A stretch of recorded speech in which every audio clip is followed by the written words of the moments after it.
Les tensions montent entre les pays de l'Alliance des États du Sahel et les institutions ouest-africaines.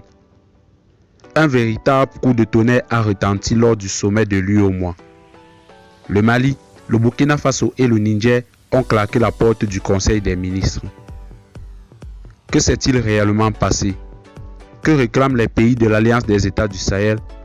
Et quelles conséquences pour l'avenir de l'intégration régionale? Restez bien avec nous jusqu'à la fin de la vidéo pour comprendre les enjeux profonds de cette crise diplomatique. Avant de commencer, n'oubliez pas de vous abonner à notre chaîne, d'activer la cloche pour ne rien manquer de l'actualité stratégique en Afrique et liker si ce contenu vous paraît utile. L'UEMOA, l'Union économique et monétaire ouest-africaine, regroupe 8 pays utilisant le franc CFA.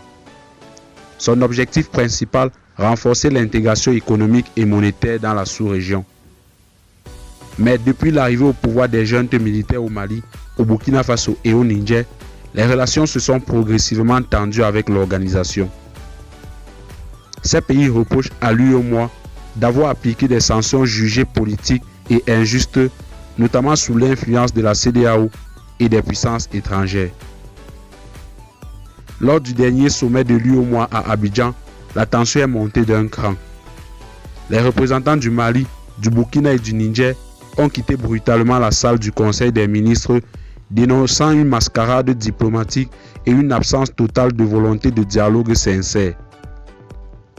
Ils ont exprimé leur refus de se plier aux règles d'un système qu'ils jugent néocolonial, notamment en ce qui concerne le franc CFA, la dépendance vis-à-vis de la Banque centrale et les pressions économiques imposées à leur peuple. C'est une rupture politique forte qui envoie un message clair. Les États de l'Alliance du Sahel ne veulent plus être de simples figurants dans les décisions régionales. Les États de l'Alliance du Sahel réclament une réforme complète de l'UEMOA pour plus de justice et d'équilibre entre les membres. Ils réclament un débat réel sur la sortie du franc CFA au profit de monnaies souveraines et surtout la fin des sanctions unilatérales qu'ils estiment être de véritables guerres économiques. Ils dénoncent également une organisation trop alignée sur des puissances extérieures qui freinerait selon eux les ambitions d'indépendance stratégique du Sahel. Cette crise pourrait bien marquer une étape décisive dans la redéfinition des rapports régionaux en Afrique de l'Ouest.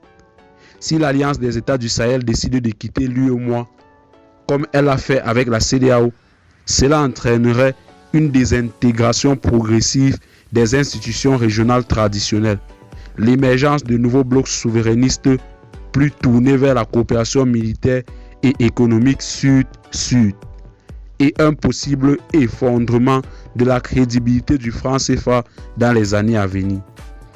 La rupture entre l'Alliance des États du Sahel et l'UEMOA est bien plus qu'un simple geste diplomatique. C'est une déclaration de guerre au modèle actuel d'intégration régionale jugé inefficace et néocolonial.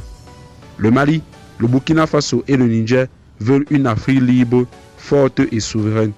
Et vous, que pensez-vous de cette décision des États de l'Alliance du Sahel?